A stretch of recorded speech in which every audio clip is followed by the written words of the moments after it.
وقل جاء الحق وزهق الباطل إن الباطل كان زهوقا. الحمد لله وكفى وسلام على عباده الذين اصطفى اما بعد. معزز سامعین، آج ایک تبلیغی ساتھی کا ایک بیان سننے کو ملا اور بیان سوشل میڈیا پہ بڑا گردش کر رہا ہے، جسے سن کر کے بہت زیادہ دکھ اور افسوس ہوا کہ آخر یہ امت کس رخ پر جا رہی ہے. سامعین، جب ان پڑھ اور جاہل لوگ، نااہل لوگ ممبر محراب پر قبضہ کر لیں گے تو پھر خود آپ اندازہ لگا لیجئے کہ وہ امت کس رخ پر جائے گی. جو جس کا اہل ہے اسی کو وہ کام کرنا چاہیے. ممبر اور محراب اور بیان کے اہل علماء ہیں جنہوں نے 10 سال 15 سال اللہ کی راہ میں لگا کر بیوی بچے اور ماں باپ اور گھر کنبے قبیلے سے دور رہ کر کے نبوت علم کو سیکھا ہے. یہ ان کی ذمہ داری ہے کہ وہ قوم کو صحیح راستہ دکھائیں. لیکن جب یہ ان پڑھ لوگ اس طریقے سے ممبر محراب پر دھڑلے سے بیان کریں گے، جذبات میں کر کے نہ جانے کیسے کیا بول لیتے ہیں، تو پھر یہ سیدھی سادی بھولی بھالی عوام ہے جو صحیح اور غلط میں تمیز نہیں کر سکتی، اچھے اور برے میں تمیز نہیں کر سکتی. ان کے سامنے جھوٹی بات کے تعلق سے کہہ دیے کہ یہ حدیث ہے تو اس کو حدیث مان لے گی، جھوٹی بات کہہ کر کہہ دیے یہ قرآن میں ہے تو اس کو مان لے گی.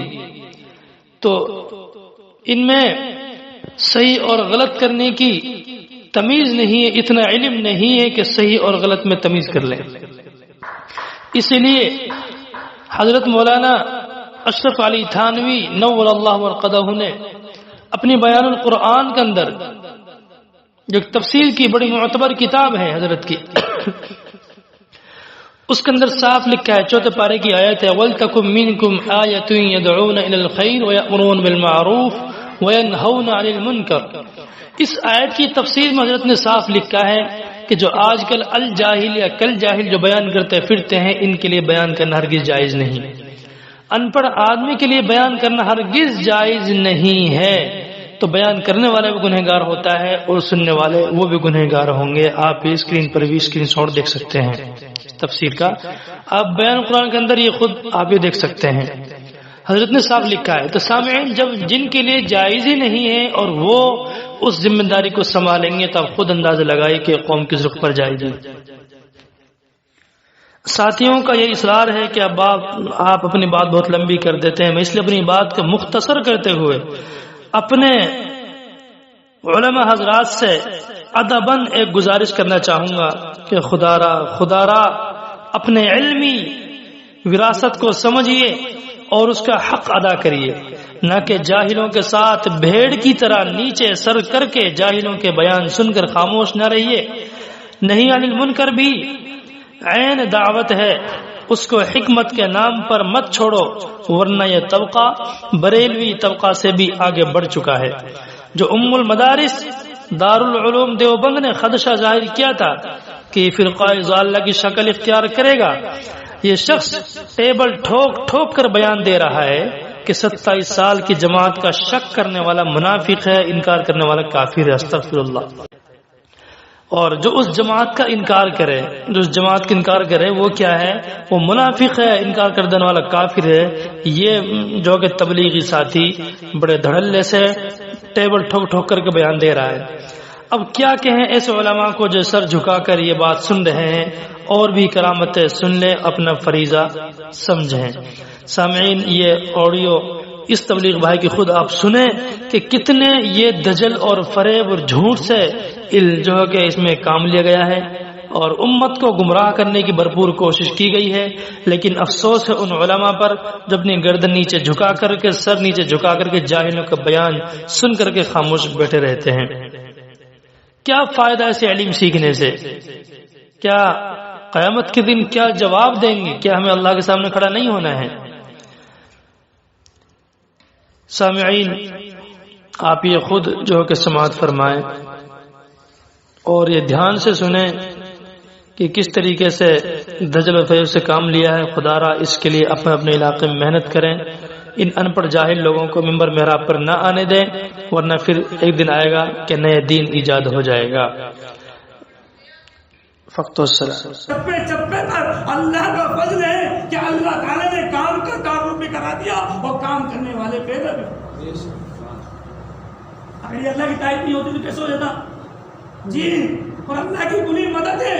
اگر کوئی سے کچھ شک ہو جا کے دیکھو، ہمارے بھائی کچھ ساتھی بیٹھے ہیں میوات کے اندر. ابھی ہم 2 مہینے لگانے گئے تو 2 ساتھی 3 ساتھی ہمارے میوات میں 20 دن کے لیے چلے گئے.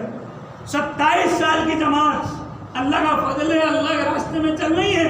اگر کسی کو شک ہو، کوئی کہتا ہو یہ جماعت والے اپنی بنانے کے لیے لمبی لمبی پھینک دیتے ہیں کیونکہ شک والے تو ہلاک ہو جائیں گے. یہ فرمایا جو بات یقین کے ساتھ سنیں گے وہ تو ایمان والے، اور جو شک کی بنیاد پہ سنیں گے وہ منافقین ہیں، اور جو انکار کریں گے وہ کافرین میں سے. اللہ کے نبی کے ساتھ یہ 3 طبقے تھے کہ اللہ کے نبی کی بات کو مان لیا کرتے تھے. جو مان لیا کرتے تھے وہ ایمان والے تھے، اور جو شک کیا کرتے تھے وہ منافقین تھے، اور جو انکار کیا کرتے تھے وہ کافرین تھے. تو کچھ باتیں ایسی نہیں ہوتی کہ ہم کہنے والا اپنی طرف سے کرا، دلیل کے ساتھ کی جاتی ہے. اللہ کا فضل ہے، آج بھی جا کے جاؤ مل لو.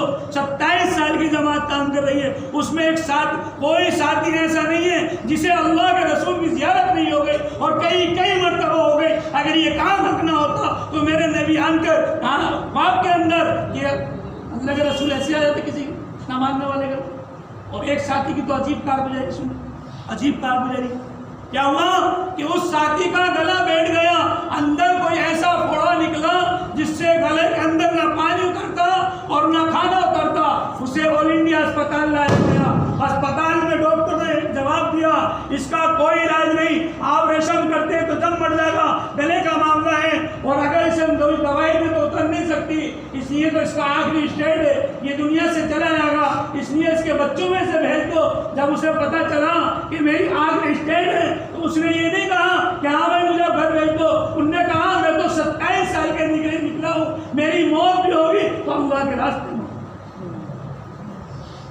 آ گیا. وہ اللہ کا نظام ہے. اللہ تو اللہ ہے. جب بندے کی نیت مضبوط ہو جاتی ہے تو اللہ کی مدد شامل حال ہوتے ہیں. اور جب نیت میں ہی جھوڑ ہوتا ہے، اگر ان کے نیت میں جھوڑ ہوتا کہ اب نہ بچوں گا، اب تو اپنے بچوں میں جا کے چند دن گزار لوں، تو اللہ کی وہ مدد نہیں آتی. مگر انہوں نے ارادہ کر لیا کہ میں نے اللہ کے لیے 27 سال دے چکا ہوں، اگر موت بھی ہوگی تو اللہ کے راستے میں ہوگی. جب وہ چلے گیا تو اللہ کی مدد 2-4 دن کے اندر ایسی آئی کہ خواب میں کیا دیکھتا ہے، اللہ کے رسول اور حضرت ابو بکر صدیق رضی اللہ عنہ تشریف لیا ہے. اللہ کے نبی نے کہا ابو بکر سے، ابو بکر اس کا آپریشن کرو. کیا کرو؟ اس کو آپریشن کرو. بتا رہے ساتھی ہمارے کہ اس ساتھی نے ایسے بتایا کہ میں نے خواب میں دیکھا حضرت ابو بکر صدیق نے کوئی پین کی طرح کوئی سیکھ سی تھی نکالی اور 3 مرتبہ میرے گلے میں ڈالی. کتنی مرتبہ؟ کہ بس وہ ڈالی اور اللہ کے نبی نے کہا ابو بکر کیا ہوا، ہو گیا آپریشن؟ ہاں. کہ ٹھیک ہے چلو. ایک دم آنکھ کھل گئی. آنکھ کھلتے ہی دیکھا تو اس کے گلے میں نہ کوئی تکلیف ہے، پانی پی لیا تو پانی بھی اندر گزار لیا، کھانا کھا لیا تو کھانا بھی، آواز بالکل کھل ہوئی. ان نے ساتھیوں کو بیان دیا اللہ کا فضل ہے، حافظ اللہ دیکھو تو اللہ کی مدد نہیں ہوئی. یہ اللہ کی مدد اللہ تعالیٰ نے اپنے نبی نے کرے. ارے نبی جی دیکھو ہم کتنی دلیلیں پیش کر دیں، جو ماننے والے ان کے لیے تو ایک دلیل کی بھی ضرورت نہیں ہے، اور جو نہ ماننے والے ان کے لیے 100 دلیلیں بھی پیش کرو گے تو وہ نہیں مانیں گے. اس لیے تم غم نہ کرو، تم اپنی جو اپنے آپ کو ہلاک مت کرو. ہم چاہتے تو آسمانوں سے ایسی دلیلیں پیش کر دیتے، ایسے ہم وہ اتار دیتے، بولتے یہ آٹومیٹک مجبور ہو کر سب کے سب ایمان پہ داخل ہو جاتے. مگر ہمارا یہ جو ہے دستور نہیں ہے، یہ ہماری عادت نہیں ہے. ہم تو دیکھنا چاہتے ہیں کہ تمہاری بات کو ماننے کے بعد بغیر کسی دلیل کے میں بتا دو کہ ہم نے اللہ کے رسول کی بات کو مان لیا، اللہ کو مان لیا بغیر دلیل کے. اور اس کا ایک واقعہ لکھا ہے، بڑے ایک امام صاحب تھے، بڑے اماموں میں بڑے اللہ والے تھے. آخری وقت آیا تو شیطان دلیلیں پیش کر رہا، دلیلیں دلیلیں، اور یہ ہر دلیل یہ فرمایا 99 دلیلیں ان نے سوال رکھے اور 99 دلیلیں دے چکے تھے، مگر آخری دلیل تھی شیخ کے مرید تھے، شیخ کو بھی الہام ہوتا تھا میرا مرید کیا ہے. یہ وضو کر رہے تھے، وضو کرتے کرتے میں انہیں الہام ہوا کہ تمہارے مریدین کو شیطان دکھ رہا ہے، اور وہ 99 دلیلیں دے چکے ہیں، مگر وہ دلیل پہ دلیل پر دلیل لگا جا رہا ہے. تو انہوں نے فوراً وضو کرتے کرتے ادھر کو رک کر کے کہا ارے بے وقوف، اس سے یوں کہتے ہیں ہم نے اپنے اللہ کو بغیر کسی دلیل کے رب مانا ہے، ہمیں کوئی دلیل کے نہیں، بغیر دلیل کے کب مانا ہے، کوئی دلیل کی ضرورت نہیں ہے. اس نے کہا تھا مرکز سے بار بار تم کسی سے جاتے الجھنے کی ضرورت مت کرو، تم سے پیش کرتے رہیں گے اور لوگ تو تم دلیل پیش کرتے رہو گے وہ دوسرا سوال ڈال دیں گے، اس لیے کام سے ڈالیں گے. ہمارا کام تو بے چوترا اللہ کے راستے میں چلنا اور پھرنا ہے، ایک ایک امتی کی فکر رکھنی ہے، ایک ایک امتی اللہ کے رسول کا میرے پیاروں بہت پیارا ہے. ایک بھی امتی جہنم میں چلا گیا اور ہماری محنت میں کمزوری آ گئی تو کل قیامت میں ہم سے کوئی جواب نہ دیا جائے گا. اس لیے میرے پیاروں ارادے عزائم اپنے مضبوط کرو کہ 11 تاریخ سے انشاءاللہ اللہ کے راستے میں ہم لوگوں کو نکلنا ہے. یہ 11 تاریخ مشورے سے طے ہوئی ہے، اللہ کا فضل ہے، اس سے جماعتیں نکلیں گی 4 مہینے. اب آپ کو 11 تاریخ سے بتائیں.